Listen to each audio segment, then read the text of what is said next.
Hello everyone and welcome to my first tutorial of After Effects, and probably it's going to be the last because I'm just doing this, I don't know, I'm not an expert on After Effects, but I got this project that they asked me to create a ribbon sphere in After Effects, which was, the idea of it was to create it like being animated from the bottom to the top, and well, just let me show you what I mean.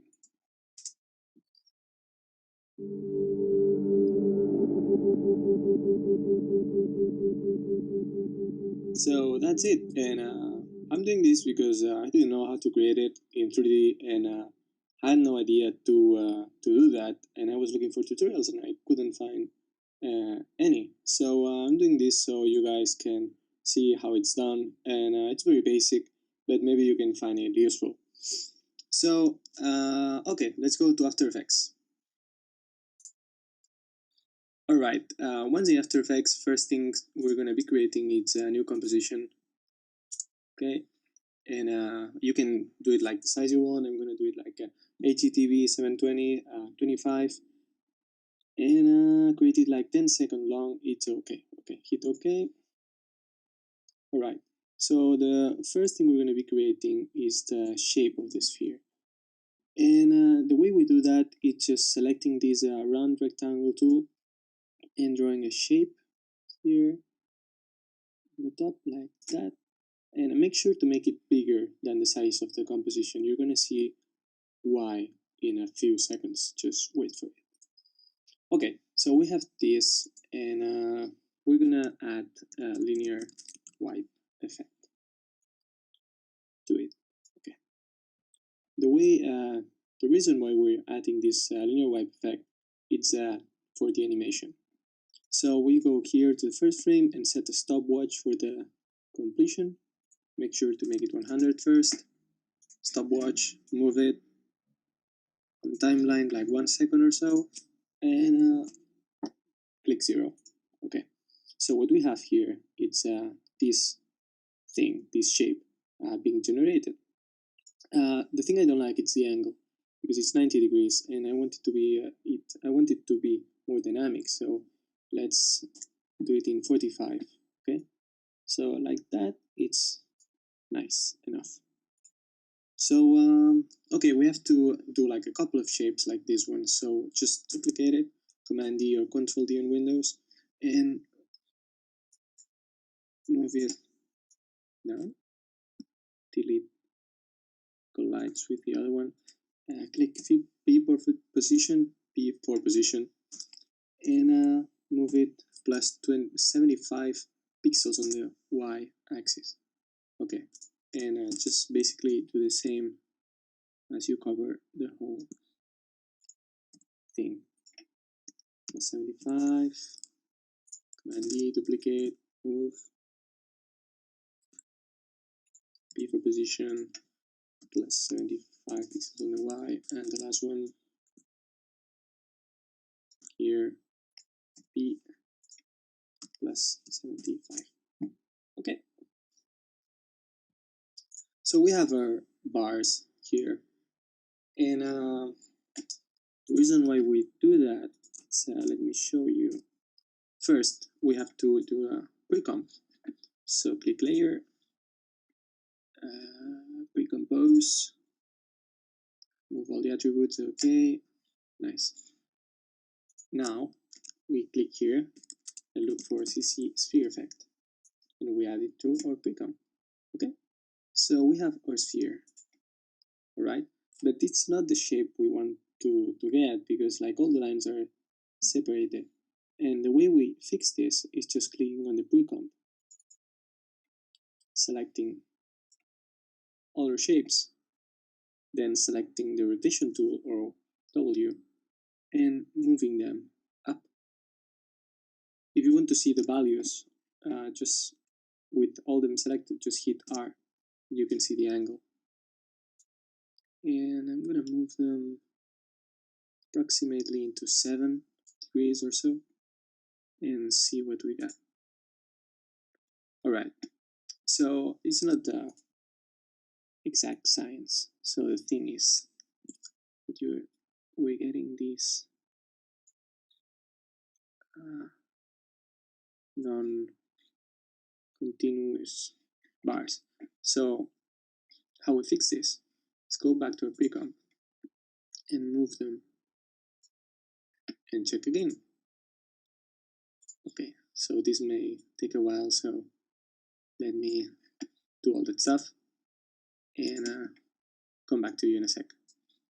Okay, so here we are again with our sphere, and it looks right. It looks perfect, right? So in the end, my values were like around 8 degrees.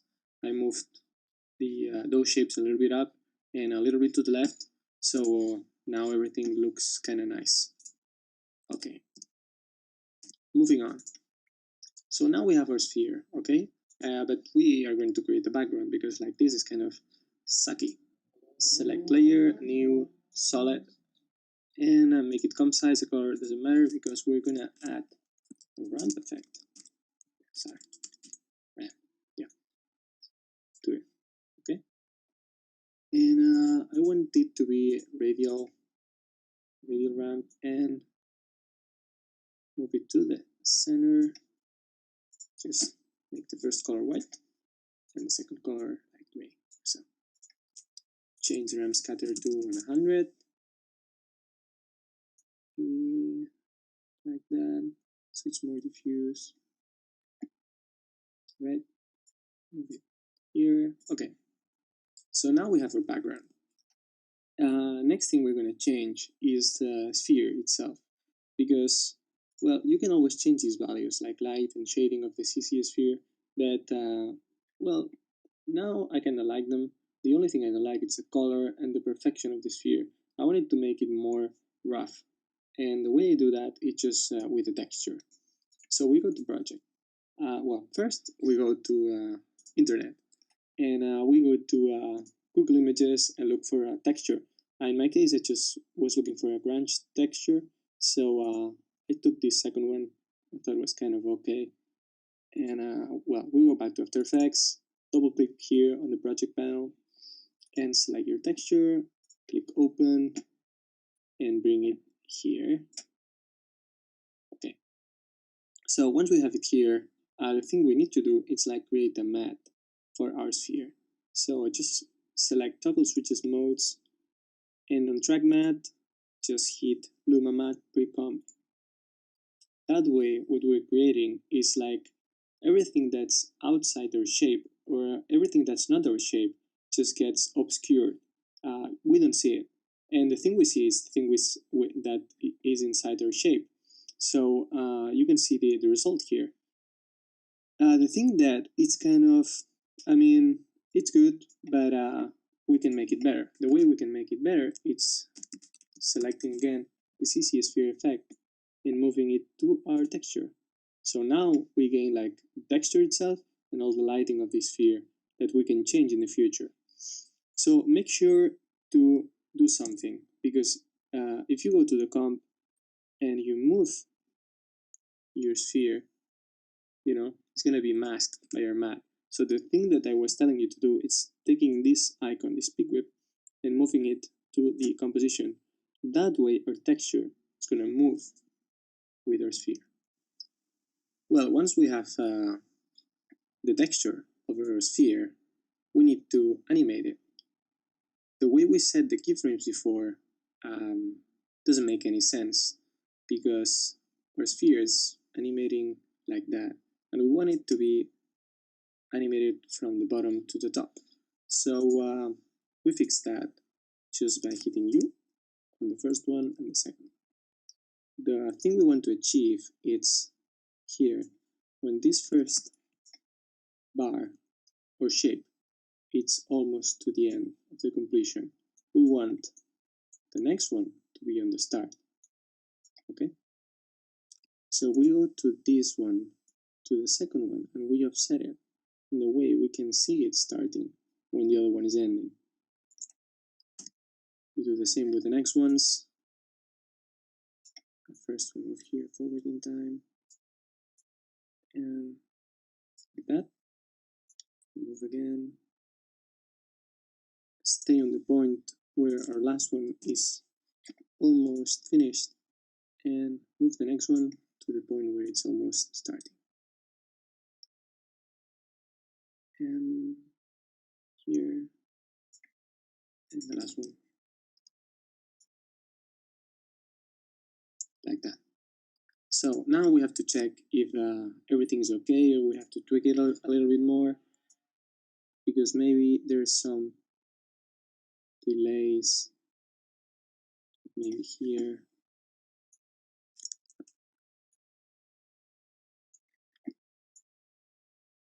Could be like 1 or 2 dropped keyframes.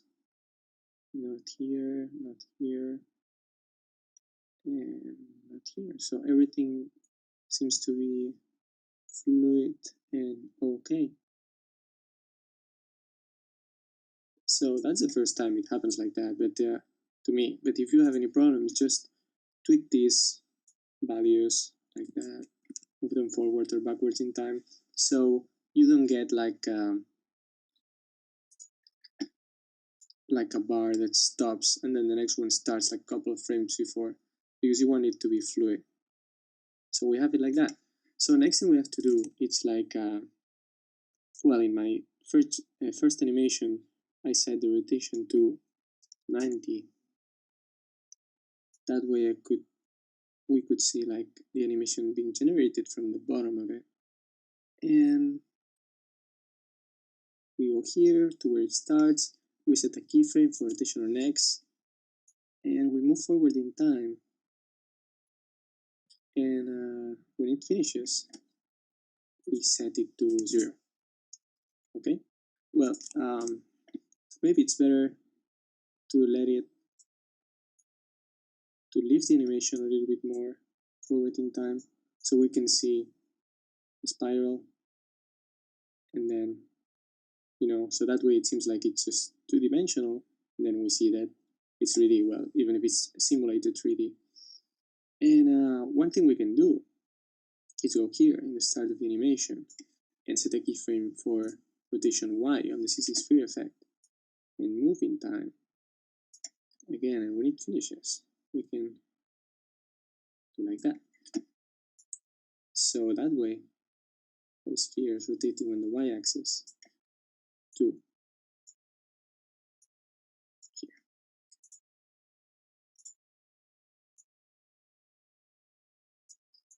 Alright. Well, your computer's probably going to be better than mine, but you get the idea, right? Alright. Okay, cool.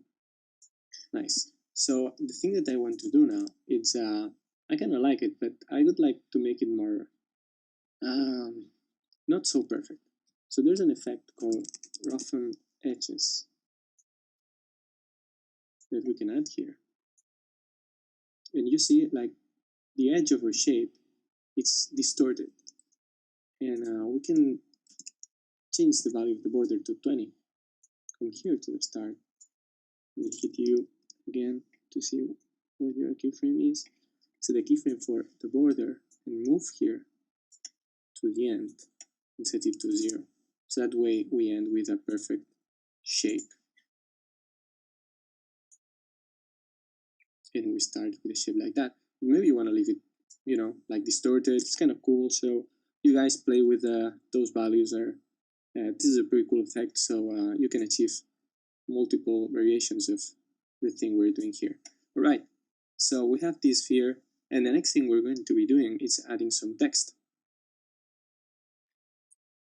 So we come here, select the text tool, click here, and write something stupid like simplicity, and make it bold, maybe a little bit bigger. Move it to the center, like that. Okay, duplicate it, move it here, and write something like makes it better. What does make it better? I don't know, but it makes it better. So change it to light, maybe a little bit smaller, and move it to the center. something like that. Maybe you can just take this value and you like this. Well, something like that. You get the idea, right? Okay, so what we can do now, just if you see where the animation is ending, or maybe move a little bit, before in time, maybe move this a little bit down, like that, and set keyframes for the opacity. So just put this to 0. If you have both them selected, they are going to change. So click for the stopwatch, move it forward in time, like that, and select them again, and set it to 100. Okay, so let's check out what we have so far.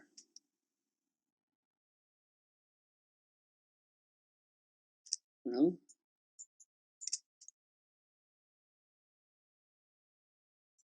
so basically we did what we wanted to do. It's pretty basic, but we created an ribbon sphere, we animated it, so it seems like it's 2D, and then turns out to be that it's 3D. Well, not 3D, but And well, it's pretty basic. We could always play with some of the CC Sphere settings like light, shading, and I remember we have two CC Spheres here, so we could play with both of them. We could change the color with adding some curves, playing with the text, adding some glows or shadows on the sphere again, adding camera, moving, panning or zooming in, zooming out, and lots of stuff. So yeah, basically that was it. We could complicate it more, but remember that simplicity makes it better, always. So far that's it. I hope you guys liked it. I hope it was useful for you or enjoyed it. We covered like some basic effects, but you know we got what we wanted, so I'm pretty happy with it. It taught me many things, so I hope you learned a little bit from it. And well, maybe you guys see you later in the next tutorial if there's one. So thanks for watching, and goodbye.